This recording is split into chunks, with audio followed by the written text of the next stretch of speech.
I'm satisfied by diesel. Mike Van Acker here, ABC Radio Brisbane and Queensland. I'm filling in today for Kate O'Toole.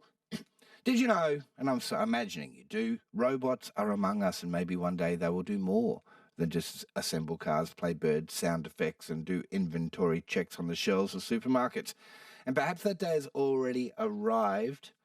I'm going to introduce you to a man who has designed is designing a completely new robot right from the ground up. Sounds easy, right?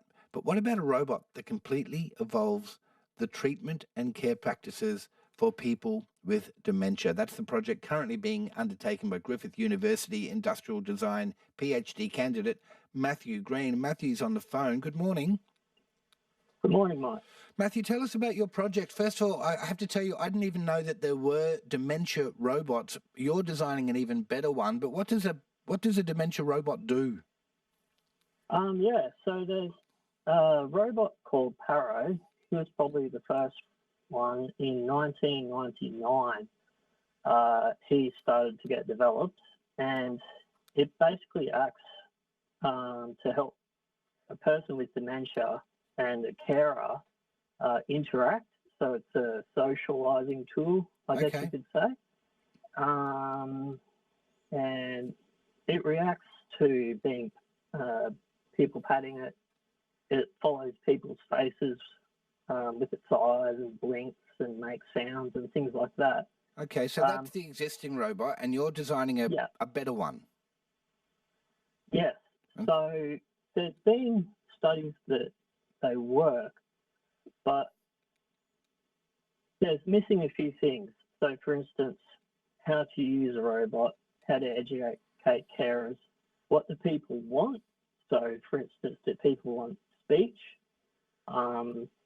Do people want fluffy animals, or do they want robots that look like R2-D2 and 3CPO? Materials, how much these things weigh.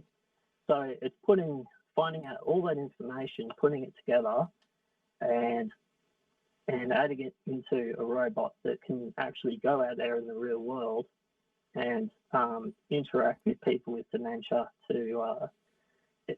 The goal is to lessen sort of agitation that comes with communicating with people with dementia. So you're basically you're still in the survey stage where you're trying to track down exactly what the next generation of dementia robots should be. Am I right in saying that?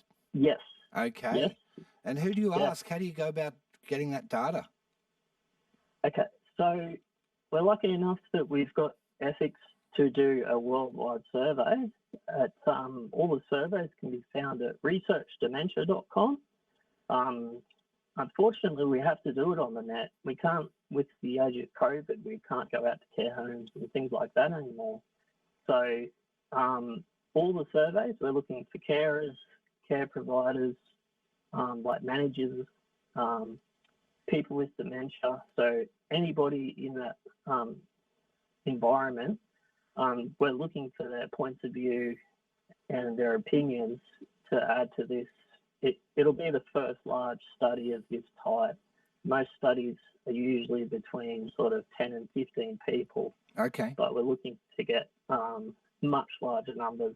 So those survey documents are online now, and you would like people to go along and give you the benefit of their thoughts on it? Oh, absolutely. And every piece of data is very important, and every opinion is also very important. Okay. And it helps us draw a bigger picture. Matthew, I've got to head off to the news in a second, so can you give us that website address so people that have an interest in this can get in touch and give you their thoughts? Yes, it's www.researchdementia.com. Matthew Green, industrial designer and PhD candidate from Griffith, thank you very much for your time. Go along and see if you can help Matthew out with some data there. It's important work. Mike Van Acker is my name, filling in this morning for Kate O'Toole on ABC Radio Brisbane and Queensland. It's time for the news.